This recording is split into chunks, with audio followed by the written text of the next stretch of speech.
Araw po mga coin collector.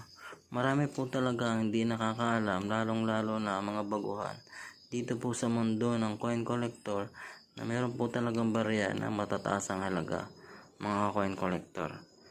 Example na lamang po ng hard to find coin na ito pong 10 peso BSP series na may taon po na 2007 at 2009. Maaari na nga po itong bilhin sa halagang 1,000 hanggang 2,000 pesos mga coin collector. Kapag po ang taon niyan ay 2007 at 2009, yan po ay isa sa pinagkakaagawan at pinagkakaguluhan ng mga kolektor. Para sa inyo mga baguhan na viewers, mga bagong nagsisimula pa lang sa coin collection, ito po ang una nyong hanapin ng 10 peso year 2007 at 2009 na may mataas na nga pong halaga sa ngayon, sapagkat kakaunti lamang po ang ginawa nito